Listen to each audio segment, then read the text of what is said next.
La crise de l'adolescence, la puberté, sont des phénomènes que nous traversons tous et que vous êtes peut-être en train de traverser en ce moment même. Et je pense que c'est un des moments les plus difficiles de notre vie. On cherche notre place dans la société, dans les yeux de nos proches, dans le regard des gens qui nous entourent. On cherche un but à notre existence, on cherche à plaire, on cherche aussi à être différent. Tous ces états mènent à une instabilité psychologique et peut entraîner de véritables troubles dans nos vies. Mais avant de continuer, j'ai un message à vous faire passer. Moi, Mademoiselle Soso, Hokage du Manga Game, je me présente aujourd'hui pour m'excuser auprès de toute une communauté de fans, auprès de toute la communauté animée et manga, pour avoir émis un jugement hâtif envers une œuvre qui est pourtant incroyable. Oh putain. Alors, vous voyez, elle a jugé à la couverture. On ne juge pas un livre à sa couverture. Mais je l'ai commencé, ça m'intéresse pas. Jamais de la vie. Je te jure. Impossible de la faire ce que t'as commencé. Les preuves sont accablantes, et pour me faire pardonner, c'est au travers d'une vidéo explicative de cette œuvre, mais au travers des sujets qu'elle aborde, tels que la psychologie, les relations, mais aussi de la physique quantique, que je vais tenter de me faire pardonner. Bienvenue dans le mystérieux phénomène du syndrome de la puberté. Découvrons une œuvre qui a mis tout le monde d'accord, et à qui je dois présenter des excuses, Bunny Girl Senpai. Vers 2021-2022, il y a un espèce de regain de popularité d'un animé qui était sorti quelques années avant, en 2018, Bunny Girl Senpai. Sauf que moi, je suis un peu fatiguée de ces animés que je catégorise un peu d'animés de puceaux, de style harem avec des réflexions douteuses, graveleuses.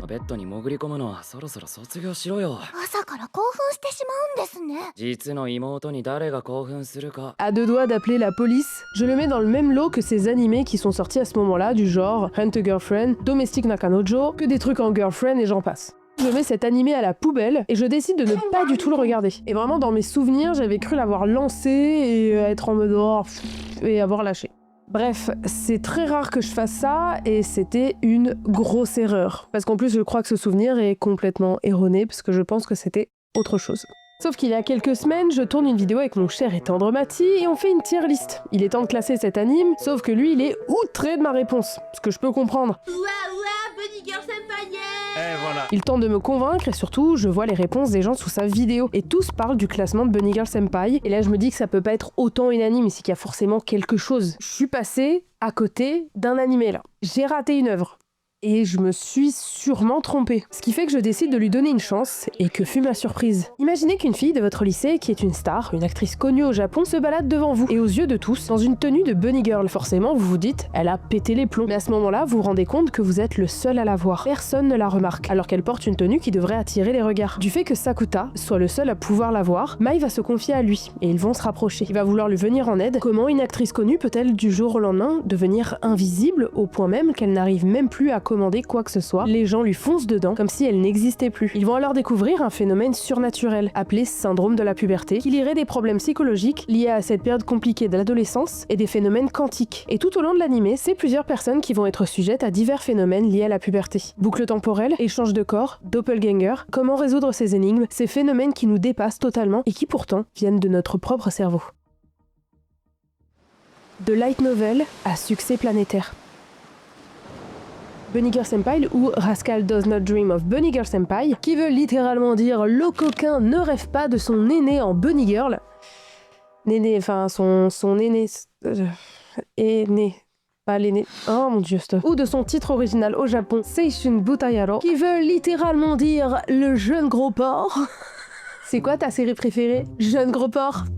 Ça m'aidait pas quand même, hein, avec des titres comme ça. Au Japon, c'est abrégé Aobuta. Buta pour le pervers et Ao qui veut dire bleu, qui est un symbole de la jeunesse. Je cherche pas plus loin. C'est un anime de 13 épisodes sorti en 2018, mais ce n'est pas un manga à la base, c'est un light novel. Comme beaucoup d'œuvres d'ailleurs au Japon, on peut citer Les Carnets de l'apothicaire, Sword Art Online ou encore Re:Zero. Un light novel, c'est un roman japonais en général assez court avec un style d'écriture simple et des illustrations qui donnent souvent la base aux illustrations qui serviront une adaptation en manga. Beaucoup commencent comme des histoires publiées en ligne sur des sites comme Shosetsuka Ninaro avant de cartonner d'être publié en format physique. Et derrière cette œuvre, c'est un homme, Hajime Kamoshida, un scénariste et auteur qui commencera en 2010 avec Sakuraso no Pet Nakanojo, un light novel également qui aura son adaptation en manga et en animé. Mais l'œuvre de sa vie, ça reste quand même Bunny Girl Senpai, qu'il va écrire pendant 10 ans de 2014 à 2024, comptabilisant au total 15 tomes de light novel, où à chaque fois le personnage principal, Sakuta, est comme un personnage permanent qui accompagne au final la véritable héroïne, parce que chaque histoire est centrée centré sur une fille différente qui va devoir résoudre ses problèmes psychologiques. Donc c'est pour ça que chaque titre est différent pour notifier au lecteur qu'une nouvelle héroïne vient remplacer l'ancienne dans l'histoire, sachant que tous les personnages vont finir par se connaître. Et chaque histoire s'entrecroise pendant tout le long du récit. Étant donné que la production d'animé est souvent là pour remettre en avant ou relancer les ventes du matériel de base, ici ça a été le succès escompté, car en 2019, il se hisse à la 3e place des ventes, juste derrière Sword Art Online, avec presque 333 000 exemplaires vendus du light novel. Et depuis, le chiffre ne cesse d'augmenter. Il y aura des mangas qui sont chez nous sous le label Ototo, qui continuent de sortir d'ailleurs, sous forme de 2 tomes à chaque fois. Et les dessins sont très proches de l'animé au final. Le manga va d'ailleurs être adapté assez rapidement parce que le light novel commence en 2014 et dès 2016, le manga arrive, puis après l'animé en 2018. Et suite à l'animé, des films ont été faits, dont un qui arrive en juillet prochain. Mais là, on va s'intéresser à l'animé. Et derrière, c'est le studio Cloverworks que vous connaissez pour The Promised Neverland, Orimiya, Spy Family, Shadows House ou encore Bocchi the Rock. Et à la réalisation, c'est Masui Soichi. Et c'est pas n'importe qui. Il a réalisé beaucoup de storyboards depuis 1997, au Full Metal Alchemist, Samurai Champloo, Ergo Proxy ou encore Solitaire. Et souvent, le fait de s'occuper du storyboard, ça amène inexorablement à la réalisation. Il réalisera d'ailleurs en 2016 Final Fantasy XV Brotherhood. Oui, ça me fait plaisir parce que je suis une grosse fan. Puis au final, consécration parce qu'il va s'occuper de la licence Bunny Girl Senpai à la réal du début jusqu'à la fin. Et vous le savez, pour qu'un animé marche, je vous le dis à chaque fois, il faut un bon opening ou un bon ending. Eh ben bingo, ils ont fait les deux. Chanté par The Peggies, un groupe de J-Rock composé de 3 femmes qui ont également fait l'ending 8 de MHA pour la saison 5. Mais également le tout premier ending de Boruto. Et vous allez voir que cet ending, il a une certaine particularité. Le nom de l'ending, c'est Fukashiki no Karte. Et en fait, la particularité de cet ending, c'est qu'il reste le même tout le long des 13 épisodes, mais la voix change. Parce que selon le personnage féminin dont il est question au centre de l'histoire et de l'intrigue au moment de l'épisode, eh bien la voix change, et c'est la seiyuu, donc la comédienne de doublage du personnage en question, qui va chanter. Et j'aime beaucoup ce côté un peu recherché, malgré que ce soit un ending. Et pour le dernier épisode, il y a un medley de toutes les seiyuu, et c'est cette musique-là que vous connaissez tous. Bref, comme je vous l'ai dit, j'ai boudé l'animé. Je pensais que je n'étais tout simplement pas le public, que c'était encore un animé de puceau. Avec du fanservice et une histoire plate, des personnages insupportables. Et pourtant, dès le premier épisode, je comprends mon erreur. J'ai l'impression même que le titre et cette cover... c'est du troll. Parce que si je vous dis qu'on passe d'une première approche fanservice et hypersexualisation à problème psychologique lié à l'adolescence et physique quantique, le terme troll prend tout son sens. Au final, on s'est fait duper total. Et s'il y a bien une chose, je dirais même un ensemble de choses qui m'ont fait totalement accrocher à l'œuvre, et ça dès le premier épisode, et qui m'ont fait retourner ma vesta, dans tous les sens, c'est bien le fait que cet animé parle de psychologie, amour et physique quantique.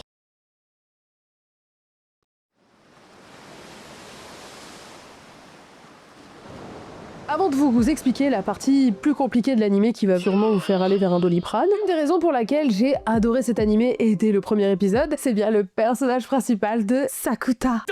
Je vous présente un green flag. Mais pas un green flag boring. Non, un personnage bien écrit avec une vraie profondeur, à aucun moment il fait tapisserie, il prend les devants, c'est un modèle même je pense, dont vous devez vous inspirer vous les hommes. Il est attentionné, à l'écoute, il a ses défauts, ses qualités, il n'est pas du tout lisse, il est loin d'être parfait. Mais il laisse place à ses émotions, laisse libre cours à ses pensées, il fait des blagues de cul, il fait des blagues salaces. Et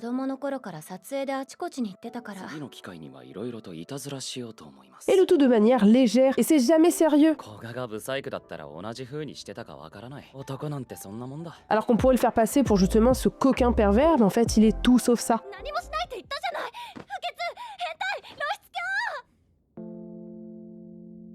Je pense que c'est un grand romantique extrêmement empathique.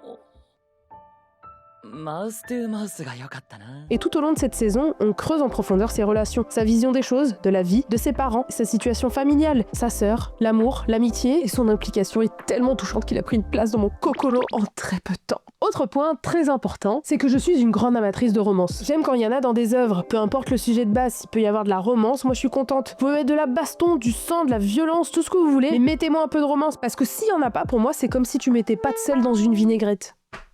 Et ça va être quand même une base dans l'animé, même si au fur et à mesure, elle est un petit peu écartée. Et moi, ce que j'ai aimé, c'est ces petits regards, ces petites attentions, ces petits moments à deux. C'est beau, ça pue la jeunesse. On adore. Et ça là... Bon, je dois quand même dire un truc, je vais pas vous spoiler, mais à la fin, pour ceux qui ont vu, il manquait un petit truc. Je suis un petit peu frustrée quand même.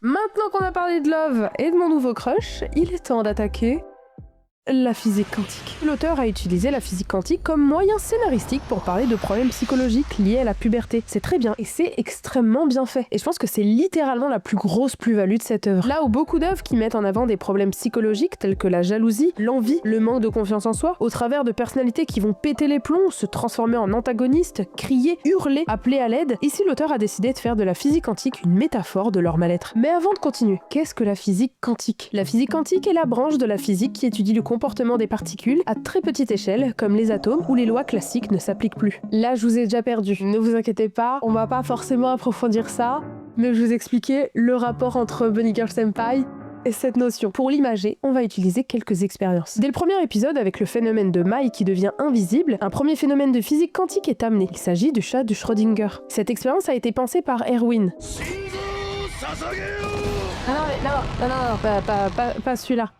Erwin Schrödinger. Dans cette expérience, il va mettre un chat dans une boîte, qu'il va fermer à l'aide d'un dispositif qui peut tuer ce chat selon l'état d'une particule. Cette expérience montre que tant qu'on n'a pas ouvert la boîte et que l'on n'a pas observé le chat, on ne sait pas s'il est vivant ou s'il est mort. Si la particule a été désintégrée, causant donc la mort du chat, ou non désintégrée, le laissant en vie. Tant que l'on ne l'observe pas, il est à la fois vivant et mort. On peut même aller jusqu'à dire que tant qu'on ne l'observe pas, il n'existe pas. Seule l'ouverture de cette boîte donnera une réponse, l'observation donnera une réalité bien définie. Donc au travers de l'expérience du chat de Schrödinger et le lien avec le phénomène d'invisibilité de Mai, cela démontre un phénomène psychologique qui exprime le fait que lorsque l'on se sent invisible, que les gens ne nous voient pas, on peut en venir à avoir cette impression de cesser d'exister. Alors je vais vous parler d'une petite anecdote et ça m'a choquée dès le départ et c'est pour ça que j'ai autant accroché parce que ça a énormément résonné avec quelque chose qui m'est arrivé lorsque j'étais au lycée. Une de mes meilleures amies était plutôt effacée. Elle avait son petit groupe de potes mais je traînais tout le temps avec elle. Mais lorsque je parlais à des gens, ils me disaient qu'ils ne m'avaient jamais vue avec elle. Et plusieurs personnes m'ont dit ça et je me suis vraiment posé la question mais elle est invisible, c'est pas possible. Alors un jour j'ai décidé que les gens devaient la remarquer. Je l'ai relookée, je l'ai présentée aux gens, et du coup elle est devenue entre guillemets un petit peu plus connue. Et c'est ce que va faire Sakuta pour aider Mai à redevenir visible. Beaucoup d'entre nous ont besoin d'être vus, d'être reconnus. C'est un mal-être de se sentir invisible. D'autres ont besoin d'être cachés et se sentent mieux lorsqu'ils sont dans leur coin. Dans tous les cas, ça reflète un souci lié au regard des gens, que ce soit l'approbation via le fait d'être vu ou la peur du regard. L'adolescence est une période où la timidité est une véritable bataille. La sociabilité et la reconnaissance peuvent devenir un mal-être, une recherche malsaine. Donc vous voyez comment habilement il va amener ce phénomène qu'on a peut-être déjà tous vécu ou tous vu à travers la métaphore d'un phénomène quantique. Je trouve que c'est du génie. Juste après cette histoire avec Mai, un deuxième personnage fait son entrée. Il s'agit de Tomoe Koga. Et cette fois-ci, on parle de boucle temporelle. Là, on arrive dans un principe de multivers. On exprime la possibilité que nos observations,